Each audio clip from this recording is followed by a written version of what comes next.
그래서 오늘 설교 제목은 뭐라고요? 예수님은 누구신가? 라는 거죠. 예수님은 누구신가? 우리가 예수님 누구신가를 알고 믿는 것과 예수님이 누군지도 모르고 믿는 것은 엄청난 차이가 나옵니다. 그렇기 때문에 요즘 많은 교회가 타락하는 원인 중에 하나가 예수님을 온전히 전하지 않고 있기 때문에 그래서 교회에 나오면 좋았어, 교회에 나오면 잘되어, 교회에 나오면 병도 떨어지고, 교회에 나오면 돈도 잘 벌고, 아무튼 간에 이런 그 세속적인 걸 가지고 교회를 나오라는 거예요. 교회 나오면 뭐 할 텐데. 그래서 이 기독교가 빛을 발해야 되는데 빛을 내지 못하는 원인 중에 하나가 예수님에 대해서 모르고 있다는 겁니다. 예수님에 대해서 바로 알아야 되는데 제자들에게 경고한 거죠. 다른 사람한테 알리지 마거라. 이 경고가 어느 때까지 알리지 않았느냐라는 거예요. 예수님이 십자가 못 박혀 죽으시고 부활하기까지 안 알린 거예요. 요거 비밀입니다. 그래서 성경은 그리스도는 하나님의 비밀이다라고 얘기하고 있어요. 이거 비밀이에요. 사람들 알면 안 돼요. 이거 비밀이에요. 그 비밀을 우리 오늘 같이 캐보자 그 얘기입니다. 그래서 베드로의 고백한 그 고백에 주는 그리스도시요 살아계신 하나님의 아들입니다는 이 고백이 예수님 그렇게 기뻐한 것은 자기가 누구라는 걸 알았어요. 그리스도라는 걸 안 거예요. 그래서 우리는 오늘날 많은 사람들이 예수님 자꾸 하나님의 아들이다 이렇게 얘기하는데 맞는 얘기예요. 근데 이 하나님의 아들이라는 개념을 우리가 조금 더 깊이 생각할 때 유대인들은 아버지와 아들을 하나로 보고 있습니다. 왜냐하면 아들이 아버지 행하는 모든 일을 행하기 때문에 하나로 보고 있어요. 그런 문화 속에 우리가 보는 아버지와 아들 그런 관계가 아니에요. 그래서 유대인 문화로 우리가 생각할 때 유대인들은 아들과 아버지를 하나로 봤다 그 얘기예요. 그래서 예수님이 내가 하나님의 아들이다 라고 얘기하면 다른 말로 누구란 얘기예요? 하나님이라는 얘기예요. 그래서 유대인들이 네가 사람이 돼가지고 하나님이라 하면요 참남하다. 그래서 십자가 못 박아 죽이는 거예요. 원인이 거기에 있습니다. 예수님이 하나님의 아들이란가 죽여버렸어. 이걸 여러분들이 깊이 생각해야 돼. 하나님의 아들이란가 죽여버렸는데 왜? 참나와라. 네가 사람이 돼가지고 왜 하나님이라 하느냐. 그리고 이제 요한복음 쭉 보게 되면 뭐 아브라함을 봤냐 어쩌냐 하는 얘기가 나오죠. 아브라함 있기 전에 내가 있었다. 아브라함은 나의 때 될 걸 보고 기뻐하였느니라. 이런 얘기를 하죠. 아니 네가 나 50도 못 되게 아브라함을 봤냐? 이런 얘기 나옵니다. 그러니까 이 얘기는 예수님의 선제성을 얘기하고 있어요. 선제성. 그러니까 예수님은 누구라는 거예요? 하나님이라는 거예요. 근데 하나님은 영이기 때문에 우리 인간에게 보이지 않아요. 만져지지 않습니다. 그래서 영이 되신 하나님이 육을 입고 온 하나님이 예수님이란 말이죠. 성령이 대대서 왔단 말이죠. 그러니까 영이 되신 하나님이 인간으로 오신 하나님이 예수님이라는 거죠. 이게 정확합니다. 근데 이 빌립 제자가 예수님과 같이 이렇게 생활하다 보면서 선생님 아버지를 보여줬으면 족하겠습니다. 그런 얘기를 해요. 그 예수님 그래 내가 보여줄게 이런 얘기한 빌립아 네가 나와 이렇게 오래 있으면 나를 모르느냐? 나를 본 자는 아버지를 보았거늘 어찌하여 아버지를 보이라 하느냐? 예수님 본 자는 누구를 봤다는 거예요? 아버지를 봤다. 근데 왜 아버지를 보이라 하느냐? 그러니까 인간의 눈으로 볼 수 있는 하나님이 누구시다? 예수님이에요. 예수님. 인간으로 오신 하나님. 그러니까 뭔 얘기냐? 영이 되신 하나님은 인간을 구원할 수가 없어요. 왜냐하면 영과 인간은 교통이 이루어지지 않기 때문에요. 그래서 나중에 다 이런 것들 이제 시간 내서 공부하면 좋습니다만은 그래서 하나님은 사람을 구원하기 위해서 하나님이 친히 인간이 되어 오셨다 그 얘기예요. 그런데 그 인간이 되어 오신 예수님을 베드로가 반했는데 뭐다? 주는 그리스도시요 살아계신 하나님의 아들입니다. 이 그리스도라는 개념을 우리가 깊이 생각해야 된다 그 얘기입니다. 이사야 7장 14절에 가보게 되면 이사야의 예언의 말씀이죠. 보라 처녀가 잉태하여 아들을 낳을 것이요 그 이름을 임마누엘이 하라 이렇게 말씀하죠. 그러니까 이사야는 예수님이 탄생 700여 년 전의 사람이에요. 그 700여 년 전에 활동하던 선지자가 마치 예수님을 본 것처럼 또는 예수님이 십자가에 달려서 운명하실 때 그 밑에서 본 것처럼 기록한 것이 이사야란 말이죠. 보라, 처녀가 잉태하 아들을 낳을 것이다. 그 이름을 뭐라? 임마누엘. 임마누엘 번역은 뭐라는 거예요? 하나님 우리와 함께한다. 그러니까 예수님이 하나님으로서 우리와 함께하는 하나님. 예수는 우리와 함께하는 하나님, 임마누엘. 근데 그 말씀이 마태복음에 와서 누가복음에 와서 이루어지잖아요. 마리아를 통해서. 그러니까 누가복음이 마태복음보다 더 정확하면은 천사가 마리아를 찾아서 은혜받은 여자여 라고 인사를 했을 때 마리아가 깜짝 놀라 이게 뭔 인사입니까? 그랬더니 네가 잉태하여 아들을 낳을 것이다. 그렇게 얘기해요. 그러니까 누가복음을 기록한 누가는 직업이 의사예요. 의사. 누구보다도 사람이 잉태되는 과정과 해산하는 과정을 누구보다도 더 잘 아는 분이 누가란 말이죠. 근데 누가가 그 누가복음을 기록했다는 거죠. 근데 마리아가 내가 사내를 알지 못하는데 어찌 이런 일이 있습니까? 그 얘기를 해요. 이게 누가복음에만 있는 말씀이에요. 그러니까 여자는 누구를 알아야 아이를 낳아요? 남자를 알아야 아이를 낳는다. 혼자 아무리 아이를 낳고 싶어도 못 낳아요. 원리가 그렇단 말이에요. 근데 천사가 마리아한테 너 아들을 낳을 것이다. 나 사내를 알지 못해 어찌 이런 일이 있습니까? 했더니 지극히 높으신 하나님의 성령이 너를 덮어서 이제 아이를 낳게 된다. 그건 다른 말로 성령으로 잉태될 것이다. 그 얘기죠. 그래서 이 마리아가 주의 계집종이 말씀하신 대로 이루어지기를 원하나이다 라고 받아들여요. 근데 이것도 굉장한 용기입니다. 그 당시에 마리아가 살던 그 당시의 유대인 배경에는 처녀가 잉태하면 돌로 때려 죽입니다. 지금 우리와 달라요. 그때는 처녀가 결혼하지 않았는데 애 낳았다. 이건 돌로 때려 죽이는 거예요. 그러니까 마리아가 돌에 맞아 죽을 각오를 하면서 받아들인 거예요. 왜? 하나님의 뜻이기 때문에. 그게 중요해요. 그러니까 우리는 신앙생활은 자꾸 자기 이해 타산하고 이게 연관시켜가지고 하나님 믿는 데서 덕을 보려고 하는 거죠. 근데 실제적으로는 우리는 하나님을 위해서 희생되는 과정이 필요하다. 하나님을 위한 희생이 없으면 우리가 얻을 것도 아무것도 없어요. 그래서 하나님과 우리가 주고받는 게 있어요. 우리가 주를 위한 희생이 하나님 은혜가 우리에게 온단 말이죠. 그러니까 처녀 마리아는 자기를 희생한 거예요. 자, 많은 교회에서 사도신경을 하고 있어요. 예배 때.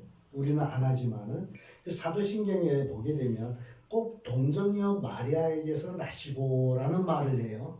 그 동정녀도 맞기는 맞습니다. 그러나 더 정확히 얘기한다면 처녀 마리아라고 하는 게 좋아요.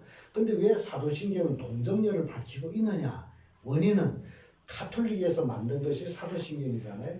사도신경에서 마리아는 동정녀예요. 그래서 예수님을 낳고 결혼도 안 하고 다른 아이도 안 낳고 예수님만 낳았다. 그래서 동정녀를 주장하고 카톨릭에서는 마리아를 우상숭배를 하는 거예요. 근데 기독교는 그 뜻도 모르고 같이 동정녀라고 애호되고 있단 말이죠. 그러니까 정확히 하면 처녀 마리아. 동정녀에게는 어린 여자의 뜻이라는 거예요. 동리라고 하죠.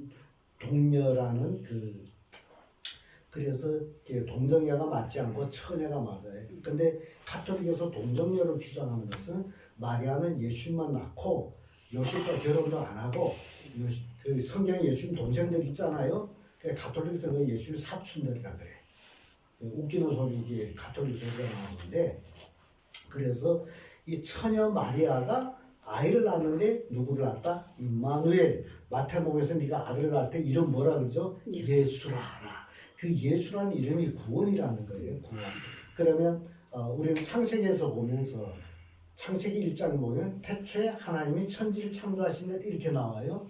태초 하나님 그 히브리 말로 엘로힘 그러죠. 엘로힘은 그 창세기 1장에 한 번만 나오는 거예요. 엘로힘이라는 단어.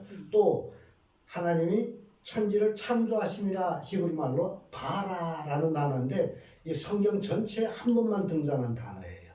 그러니까 창세기 2장 4절에 가서는 여호와 하나님이 천지를 창조한 대략이 이러하니라고 나가요.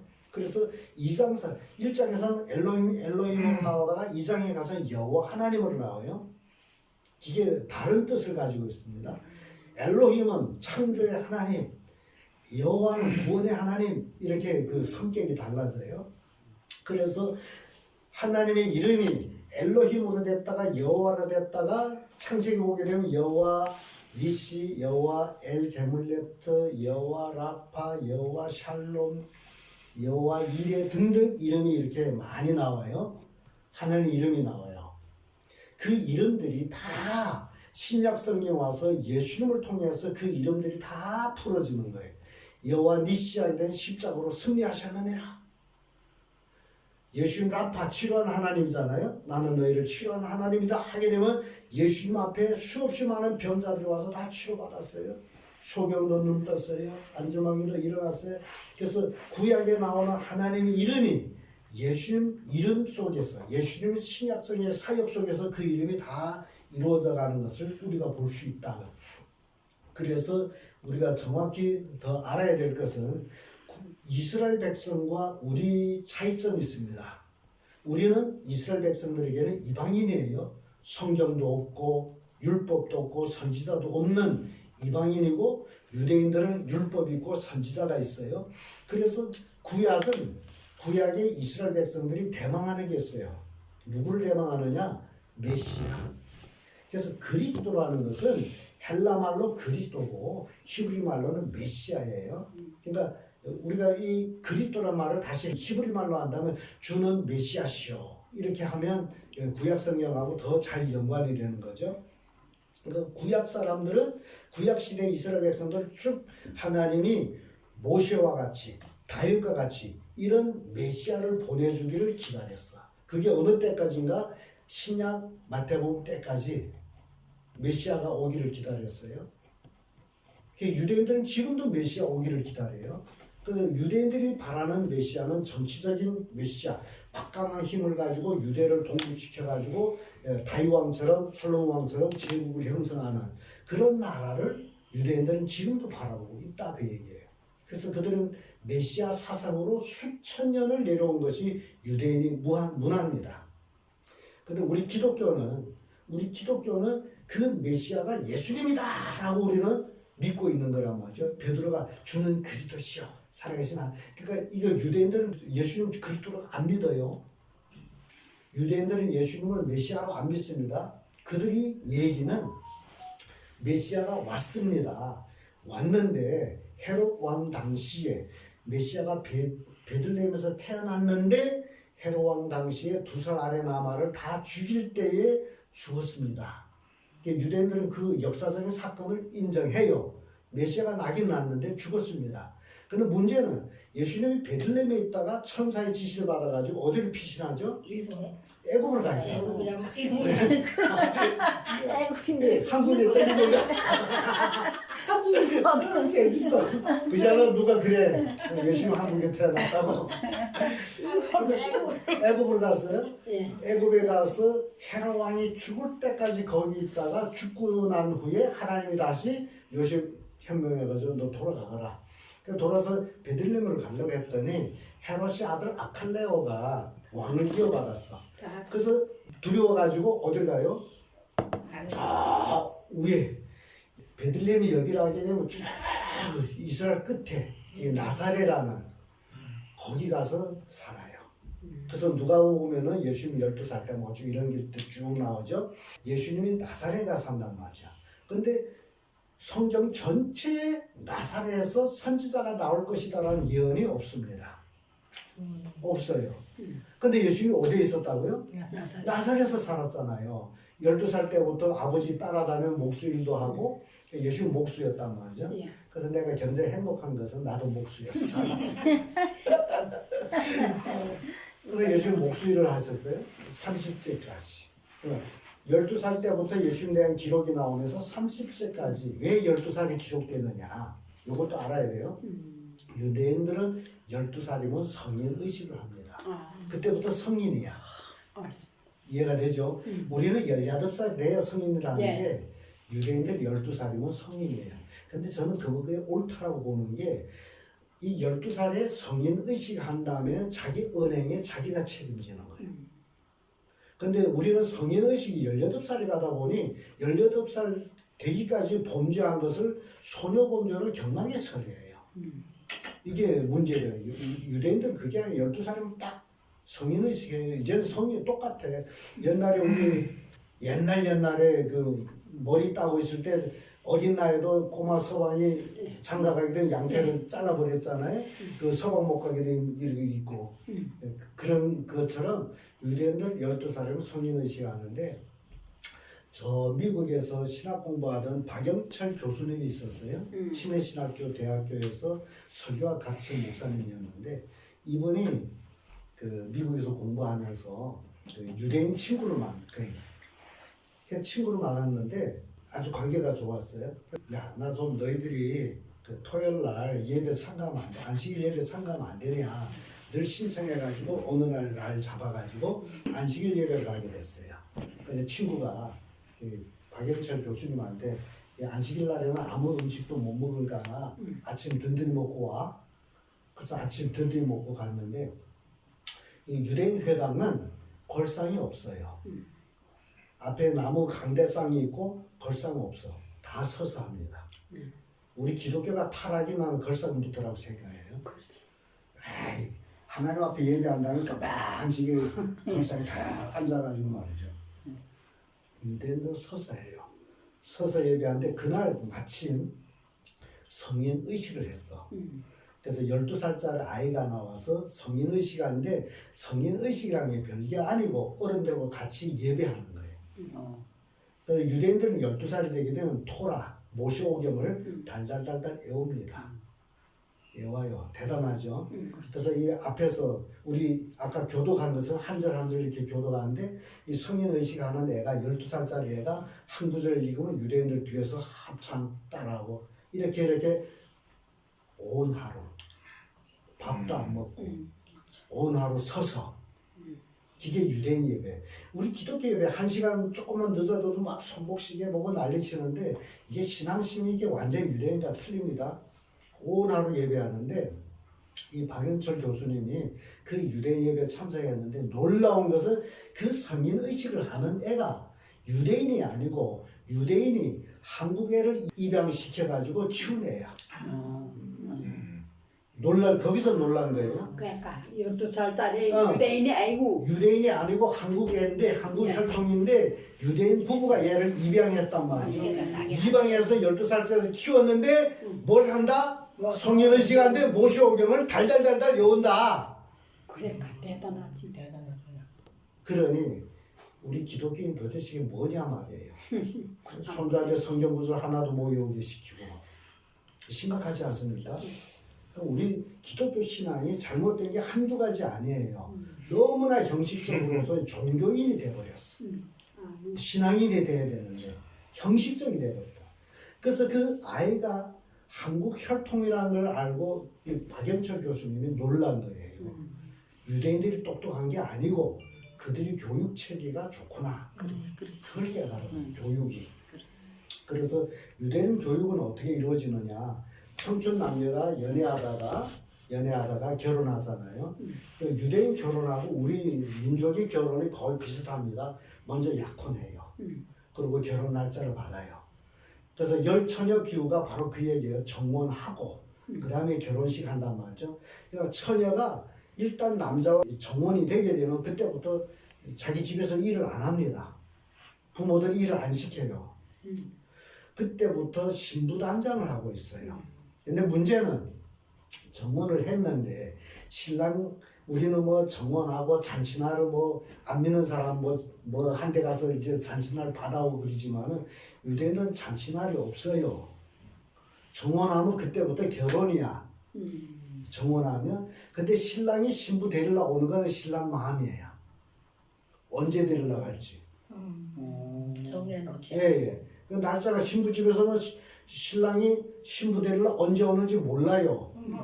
근데 참 재밌는 거는 신랑은 결혼했으면 빨리 데려오고 싶잖아요. 근데 신랑 아버지가 가 신부 데려오라 해 가는 거야. 그래서 예수님 그 말씀 하잖아요. 아들도 모르고 아버지만 아시느라. 예수님 재림의 날. 아들도 모르고 누구만 아신다? 아버지. 아버지만 아시. 그 아버지께서 언제 가라 하면 그때 오는 거예요. 그래서 유대인 결혼법하고 예수님이 이게 우리 신앙이 다 연결되고 당님하고 다 연결되어 계속 있어요. 날마다 준비하고. 네, 준비하는 거예요, 준비. 그러니까 신부는 일단 정혼하게 되면 신부 단장을 하는 거예요. 신랑 맞이하기 위해 단장. 신랑이 언제 올지 모르기 때문에.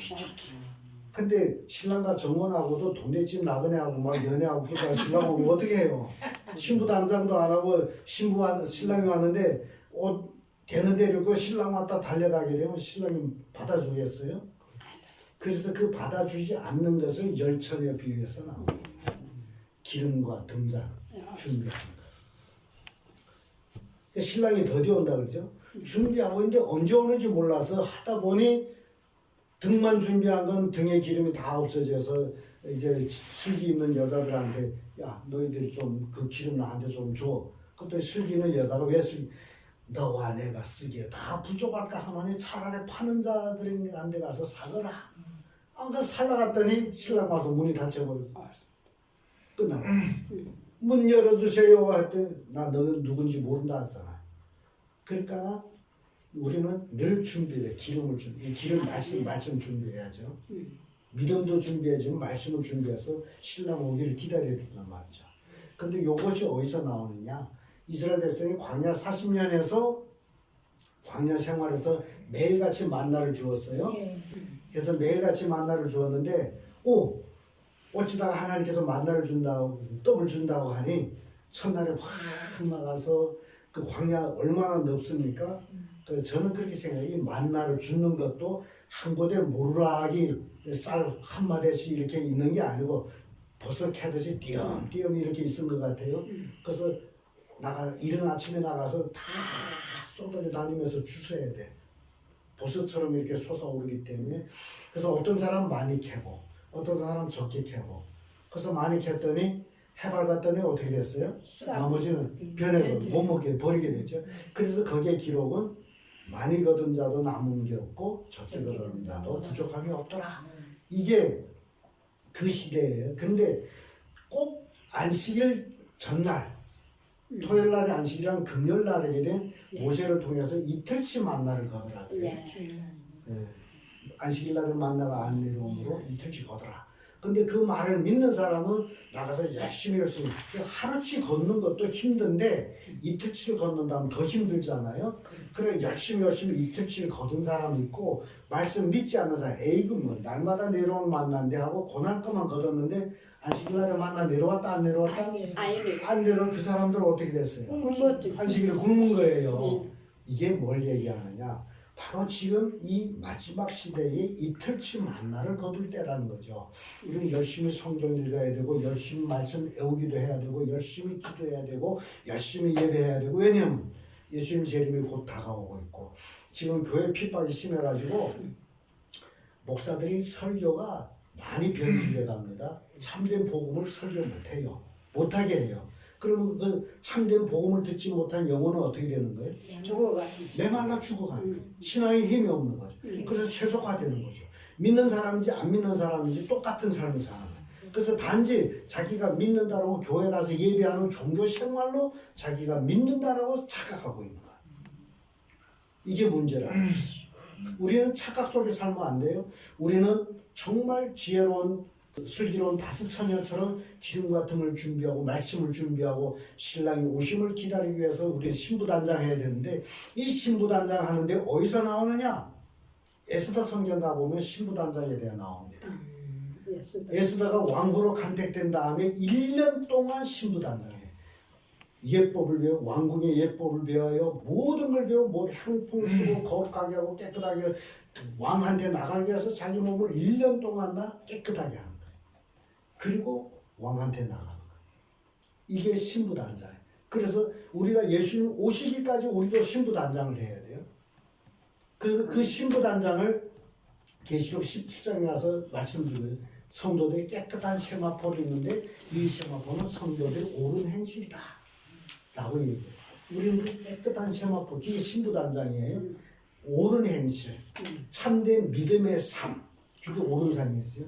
그래서 그 참된 믿음의 삶을 살려면 바로 예수님이 누구시냐 이걸 알아야 된다는 거예요. 이걸 알아야 우리가 참된 예수님의 누구심을 알 수 있다는 거죠. 자, 요한복음 1장 1절의 말씀 보면 태초에 말씀이 계시니라 이 말씀이 하나님과 함께 계시니 이 말씀은 곧 하나님이시라. 태초에 뭐가 계셨다는 거예요? 말씀이 계셨어요. 이 말씀이 누구라는 거예요?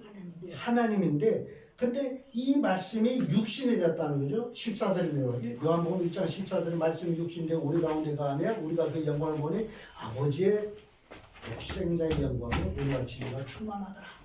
그러니까 이 말씀이 누구라는 거예요? 하나님인데 누구라는 거예요? 예수님이다 그 얘기예요. 예수님 말씀이 육신되어 왔기 때문에. 그래서 그 육신으로 입고 온 예수님이 바로 우리 하나님인데 사도행전 4장 12절에는 다른 이로서는 구원을 얻을 수 없나니 천하 인간의 구원을 얻을 만한 다른 이름을 주신 일이 없다라고 얘기하죠. 그 예수 이름 외에는 구원이 없다는 거예요. 뭐 안상홍이 하나님이다, 이만희 하나님 이거 다 이단이란 말이죠. 다른 이로서는 구원이 없고 오로지 예수 그리스도의 이름을 통해서 구원을 받는단 말이죠. 그래서 우리가 이 구원을 우리가 예수 그리스도를 믿음으로 받았단 말이죠. 그런데 문제는 골로새서 1장 15절 17절 보면 그는 보이지 아니하는 하나님의 형상이요 모든 창조물보다 먼저 나신 자니라. 보이지 아니하는 예수님은 하나님은 영이기 때문에 보이지 않잖아요. 그런데 예수님은 보이지 아니하는 하나님 뭐다? 형상이다. 제가 우리 동네에 자그마한 교회 나간 적이 있어요. 그 교회 나갔더니 하나님을 알자! 라는 이제 설교 제목에 주고받더니 그래서 참 들을 마음이 있겠다! 라고 예배 참석했는데 제목은 그럴따하게 이제 호시아 성경 가지고 하나님 알자. 호시아 말씀이 내 백성이 하나님 알지만 지식이 없으면 망한다 그 얘기 나오잖아요. 그래서 이 사람한테 어떤 복음이나 할까 기대했는데 하나님 알자. 그 한국 목사들 공부를 많이 해요. 그래서 역사적인 시대 배경으로 호시아 쫙 풀어가는데 너무 멋지게 풀었는데 이렇게 서론은 끝났는데 하나님을 알자라고 설교 제목이 됐는데 설교 내용이 하나님을 알 수 있는 방법 아무것도 없었어. 하나님을 알자 해놓고 하나님을 알려줘야 될 거 아니에요. 그래. 하나님을 알 길이 없었어. 그 예배 끝났는데 뭐 교회가 작다 보니 새 얼굴 보면 목사님과 인사하죠. 뭐 어디서 오셨냐 뭐 이렇게 동네 살다가 찬송소리 나와서 들어왔습니다. 설교가 어떠냐고. 자기는 설교 잘했다고 생각합니다. 설교가 어떠냐고. 그래서 설교 서론 보면 참 좋았습니다. 근데 문제는 제목이 하나님을 알자라는 제목인데 목사님 설교를 듣고서는 하나님을 알 길이 없었습니다. 그래서 내가 다시 설교해줬어요. 인간이 어떻게 하나님을 알 수 있습니까? 하나님의 영이신데 창조주인데 피조물이 어떻게 조물 줄 아십니까? 알 길이 없습니다. 그러나 단 한 가지로 알 수 있는 것은 인간으로 오신 예수님을 온전히 알 때 하나님을 알 수 있습니다. 그러면서 예수님에 대한 그리스도에 대한 얘기를 내가 들려줬더니 목사님이 뻥 내가지고 목사님이세요? 내가 목사라게 되면 싸그러들 것 같아서 우리 교회 목사님이 이렇게 가르치죠. 야, 그 목사님 대단하신 분이니까 누가 대단한지 모르지만 그래서 그들이 공부를 엄청 많이 하고 그랬대서 이 비밀이 나오는 게 아니에요. 정말 우리가 예수님을 그리스도로 믿을 때에 예수님이 기뻐하듯이 그리고 이제 우리가 공부하다 보면 예수를 그리스도로 믿는 자가 구원받는다고 되어 있어요. 하나님의 자녀고. 그래서 굉장히 중요한 것은 이제 시간이 많이 가서 단축합니다. 정말 우리가 예수님이 그리스도라는 것을 깨달을 때에 그리스도라는 게 뭐냐? 히브리 말로는 메시아, 헬라 말로는 그리스도, 우리 말로는 기도. 이 기독교라는 게 그리스도교라는 얘기예요. 중국말로 지두가 그리스도입니다. 히브리 말로는 메시아예요. 그런데 여러분들이 예수님이 태어났을 때 마태복음에 동방 박사들이 예수님한테 경배하려 아기 왕한테 경배하려 오죠. 그 경배하려 와가지고 이 동방 박사 전문학자들이다, 박사들이라고도 얘기합니다. 먼 데서 왔어요, 동방. 그래서 기독교 영화 중에 제4 동방박사라는 영화가 있습니다. 동방박사, 우리는 성경에 동방박사 세 사람 이렇게 하죠. 실제 그렇지 않아요. 왜 세 사람이라고 얘기하느냐? 원인은 예수님한테 드린 예물이 몇 가지다? 세 가지. 세 가지. 그래서 한 사람이 한 가지씩 준비해서 드렸을 것이다 해가지고 이게 세 사람은 추측이야. 이해가 되죠? 예. 성경 몇인지 몰라. 추측이야. 그러나 제4 동방박사라는 영화가 있습니다. 그 동방박사들 막 떠나서 지금 아기 왕을 태어났는데 경배하려고 가면서 다락타에 종들을 데리고 실은 한두 사람 엄청난 무리가 떠나는 거예요. 뭐 수년 먹을 거 다 준비해가고 무리가 가다가 뭘 따라갔다 그랬죠? 별 따라가또다. 그죠? 별 따라. 일본 갔다 했다. 베라마를 해라. 별 따라갔는데 가다가 별을 잊어먹었죠. 가다가 별을 잊어먹었어. 근데 그 별을 왜 잊어먹었나 했더니 중앙 텔레비전 방송국에서 그걸 방영하는데 동방박사들 가다가 별을 잊어먹은 원인은 그때 일식이 있은 거야. 일식이 있어가지고 이 별이 해류에 들어가 버렸어. 그래서 일식 끝나기까지 별이 나타나지 없어졌잖아요. 그래서 일식 끝나고 나서 별이 나타나서 동방박사들이 별을 보고 그러니까 일식할 때에 동방박사들은 헤롯궁전에 맞아요. 왕인데 왔죠. 헤롯궁전에 들어가서 유대인 왕으로 태어난 아기가 어디 있느뇨. 헤롯 왕이 깜짝 놀라. 내가 왕인데 또 왕으로 태어난 자가 있냐? 그래서 우리가 또 헤롯 왕에 대해서 알아야 됩니다. 헤롯 왕은 유대인이 아니에요. 유대인이 아니고 에서 족속, 에돔 족속. 그러니까 유대인 왕은 누구 혈통으로 이어져야 됩니까? 다윗 혈통. 그러니까 에돔 혈통이 헤롯은 다윗 혈통이 아니잖아요. 그 유대인들이 왕으로 인정 안 했어요. 이 헤롯은 이게 로마하고 정치적으로 해서 내관한 거예요. 왕을 산 거야. 유대인들이 헤롯을 왕으로 인정 안 하는데 그런 헤롯한테 가서 유대인 왕으로 태어난 아기가 어디 있냐 이게 난리 난 거 아니에요. 와, 나 왜 또 왕으로 태어나? 이거 안 되지. 그래서 동방박사들하고 별이 나타난다는 데를 묶어서는 헤롯 왕도 자기는 성경 잘 모르기 때문에 성경 박사들 다 불러갖고 야 메시아가 어디서 태어나냐? 네 베들레헴이라고 했습니다. 그래서 동방박사들한테 저 베들레헴으로 가보세요. 아기를 찾게 되면 나한테 와서 알려주세요. 나도 가서 경배하겠습니다. 이렇게 되는 거예요. 그래서 베들레헴이라는 이름의 뜻, 베는 집이에요. 집. 들레헴은 떡이에요. 떡집이라는 얘기거든요.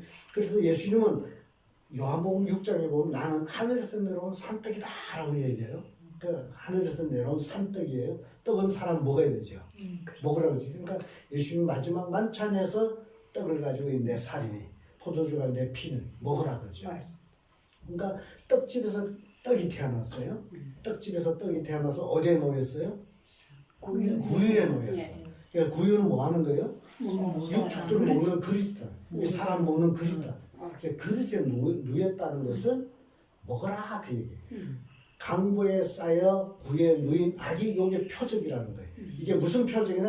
메시아의 표적이라는 거예요.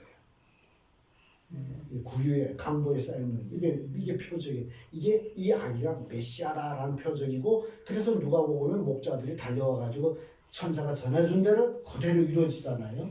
그래서 그 목자들이 누구냐? 그래서 많은 사람들이 모르게 되면 그 당시에 가장 어려운 사람들이 뭐 이렇게 목자들 표현하는 게 아니에요. 웃기는 어려운 사람, 가난한 사람들이 메시아를 보다 아닙니다. 메시아를 기다리는 목자들이에요. 이 목자들이 누구냐? 구약에는 요나답의 자손들. 자기 자손들한테 야, 너희는 집도 짓지 말고 병사도 짓지 말고 장막에 가고 술도 먹지 말고. 그래서 이 목자들이 그 요나답의 후손들이 예수님 그때까지 이들은 집도 짓지 아니하고 농사도 아니하고 오로지 유목인으로 술도 먹지 아니하고 그렇게 내려온 무리들이에요. 그래서 이 무리들은 바벨론 포로로 끌려도 가지 않았어요. 목자들이기 때문에. 그래서 예루살렘 주변에서 살다가 참된 메시아를 만난 사람들. 이 요나답 자손들. 이게 대단한 사람들이에요. 정말 그래서 우리는 성경을 정말 폭 깊게 이해를 못하게 되고 엉뚱한 소리를 하게 돼 있어요. 성경에 다 관련돼 있어요. 구약하고 신약에 척척척척 맞아 내려갑니다. 그래서 이제는 다시 주는 그리스도여 살아계신 하나님의 아들입니다라고 베드로가 고백했는데 그리스도라는 헬라 말로 그리스도고 히브리 말로 메시아 기름 부음 받은 자를 그리스도라고 하거든요. 그럼 구약에서 누구한테 기름을 부었느냐? 제사장, 선지자, 왕 이들한테 기름을 부었어요. 그러니까 베드로가 주는 그리스도요라고 고백했을 적에 예수님이 누구라는 거예요? 그리스도라는 거예요. 그러면 예수님이 어떤 사역을 하느냐? 그리스도의 사역을 한 거예요. 예수님이 이 땅에 오셔서 그리스도의 사역을 했어요. 딴 사역한 게 아니에요. 그리스도의 사역. 그러면 선지자로서 어떤 사역을 했느냐? 선지자 사역. 그리스도는 선지자라는 직분 있잖아요. 요한복음 14장 6절에 보면 예수님 그런 얘기예요. 내가 곧 길이요 진리요 생명이 나로 말미암지 않고는 어디로 못 간다? 아버지로 갈 자가 없다 그랬죠. 그러니까 예수님은 선지자로서 천국 가는 길을 제시해 줬어. 천국 가는 길. 이게 길이다. 그게 누구? 나를 통해 간다. 아멘. 나를 통하지 않고는 천국 못 간다. 선지자로서 그 길을 가르쳐 줬단 말이죠. 그리고 예수님은 제사장으로서 히브리서 9장 12절 보면 염소와 송아지 피로 하지 아니하고 오로지 자기 피로 영원한 속죄를 위해서 단번에 성소에 들어가셨느냐. 구약의 제사장들은 매일같이 염소와 송아지 잡아가지고 그걸 제사 드렸어요. 이게 반복이에요. 그래서 히브리 성경 보면 예수님은 아론의 반차를 쫓지 아니하고 누구 반차? 멜기세덱의 반차를 쫓았다. 그러니까 아론의 반차 제사장이 아니고 멜기세덱의 반차의 제사장이다. 그럼 창세기 가서 12장에 보면 멜기세덱이 나오잖아요. 아비도 없고 오미도 없고 족보도 없고 하나님이라는 거예요. 하나님. 멜기세덱은 하나님을 반부해요. 그러니까 예수님은 하나님의 반차를 쫓은 제사장이다. 아론의 반차는 육을 쫓는 반차예요. 그래서 육을 쫓는 제사장은 제사 드릴 때마다 먼저 자기 죄를 위해서 제사 드리고 나서 백성을 위해서 제사합니다. 그런데 예수님은 죄 있어요? 없어요? 없어. 그러니까 멜기세덱의 반차를 쫓아온 예수님은 죄가 없기 때문에 자기를 위해서 속죄할 필요가 없이 단번에 한 번이잖아요. 자기 피로 단번에 성소에 들어가셨다. 그래서 예수님 십자가에 못 박혀서 다 이뤘다 외칠 때에 예루살렘 성전 휘장이 위로부터 쫙 찢어졌어요. 그래서 성소와 지소정이 하나가 되어버렸어요. 그 성소 휘장이 찢어졌다는 것은 이게 성소, 처음에는 성소 그 휘장 안에 들어가 지성소라고 하죠. 성소에는 세 가지의 물건이 있어요. 기억나시죠? 떡상, 등대, 분향단. 여기 성소에 있어요. 그래서 제사장이 매일같이 성소에 들어가서 등불과 또 떡상 위에 떡을 바꿔주고 이제 그리죠. 분향의 향을 피우고 등불을 관리하고 떡을 매일같이 반복하는데 지성소는 1년에 1차씩 대제사장이 지성소에 들어간단 말이죠. 지성소에 언제 들어가냐? 속죄일에 피를 가지고 지성소에 들어가서 속죄일이 7월 10일이 되잖아요. 지성소에 들어가서 7월 1일 나팔절, 7월 10일 속죄일 이렇게 들어가는데 속죄일에 제사장이 피를 가지고 지성소에 들어가서 법궤에다가 피를 바르는. 법궤 안에는 뭐가 있어요? 십계명. 그다음 만나. 그다음에 아론 지팡이. 이 세 가지가 있죠. 그래서 법궤 안에는 돌비, 만나 항아리, 아론의 상난 지팡이 이 세 가지가 있는데 이 세 가지는 이스라엘 3대 죄악인 동시에 하나님의 은혜거든요. 그래서 이 법궤 안에 있는 이 세 가지를 하나님이 볼 때마다 이스라엘 3대 죄악을 생각하기 때문에 진노를 하는 거예요. 그래서 그 진노를 면하기 위해서는 반드시 들어가서 1년에 1차씩 속죄 피를 발라야 돼. 그러니까 법궤 떡계를 속죄소라고도 하고 시은좌라고도 하죠. 그 제사장이 피를 가지고 들어가서 그 속죄소에다 피를 쫙 발라요. 주변에 피를 뿌리기도 하고. 피를 바르게 되면 하나님이 전지전능하지만은 피가 있게 되면 하나님 꼼짝 못해. 그 법궤 속에 있는 걸 보지를 못해요. 그래서 이스라엘 백성이 죄를 용서해서.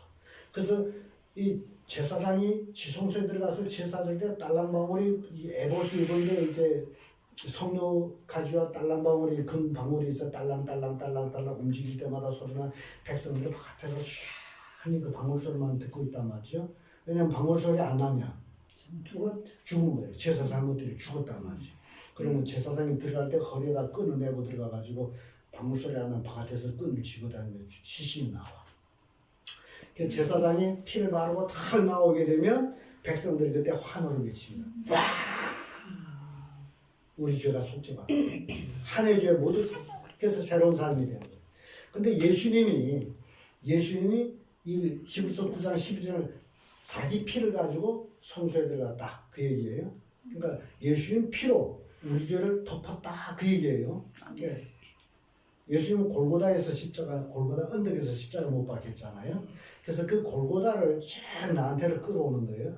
나한테로 끌어와서 내 해골 있는 골고다 번역 해골꽃이잖아요. 예수님이 십자가가 내 머리 꼭대기에 섰어요. 여기에서 예수님 물과 피를 다 쏟았는데 여기서 예수님 물과 피가 다 쏟아지면 그 피가 어디로 가는 거예요? 내 머리로부터 온몸을 적시고 발바닥까지 나를 쬐빨갛게 만들었어.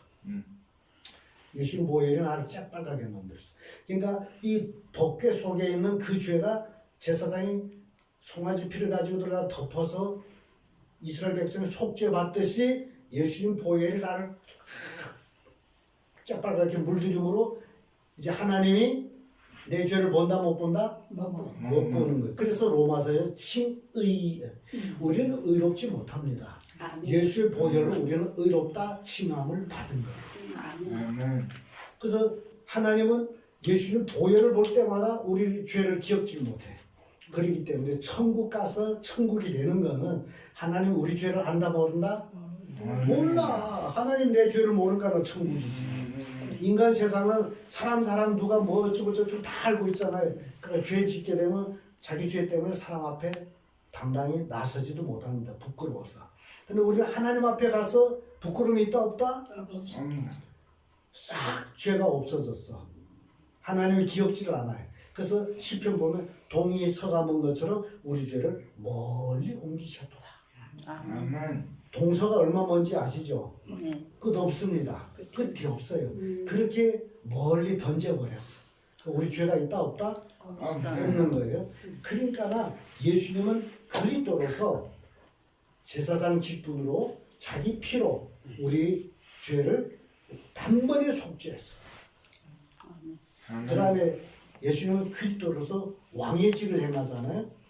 왕의직을 행하는데 골로새서 2장 15절 보면 정사와 권세를 버려 밝히 드러내시고 십자가로 승리하셨느니라. 승리자가 왕이에요. 승리자가 왕입니다. 진자는 역적이래요. 그런데 모든 인간은 다 죄를 지었으므로 사망의 권세 아래에 있어. 다 죽어야 돼. 사망의 권세 누가 가졌어요? 마귀가 가졌죠. 근데 예수님 부활하심으로 사망은 깨져버린 거예요. 이제 사망 권세는 없어요. 그래서 창세기 3장 15절에 마귀는 뱀은 여인의 후손의 발꿈치를 물고 여자의 후손은 뱀이 머리를 깨뜨릴 것이다. 그 예언의 말씀이 십자가 승리로 이루어진 뱀이 머리고 왕이 그 사망의 권세가 깨져버렸어. 그래서 이제 우리는 더 이상 사망의 종로를 안 합니다. 우리는 죽어도 살고 살아도 살고 누구 때문에? 예수님이 그리스도이기 때문에. 이게 정확한 거예요. 예수님이 그리스도이기 때문에 예수님은 그리스도로 이 땅에 오셔서 왕의직, 제사장직, 선지자직을 감당했기 때문에 그래서 내가 왜 예수님 믿느냐? 예수님 나의 죄를 해결해 주신 나의 왕. 그래서 나는 믿습니다. 그래서 나는 죽어도 살고 살아도 삽니다. 그래서 내가 예수님 믿는. 그래서 오늘 제목이 예수님 누구신가 할 때에 예수님 그리스도십니다.